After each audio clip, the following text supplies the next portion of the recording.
Hello everyone, good morning. First of all, I would like to say sorry for the noise.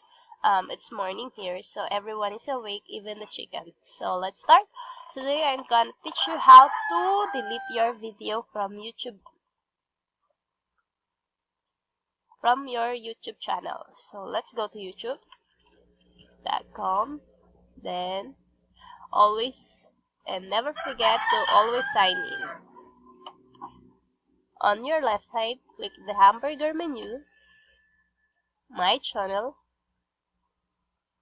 and then click this setting button, advanced settings. Go to your video manager, and for this one, I'd like to delete this. First call Mr. Jim. So just click this one, arrow down, and then here you will see the delete button. So click this, delete. Permanently delete your video. Are you sure?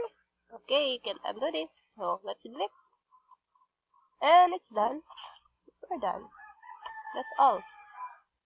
Oops. Renew.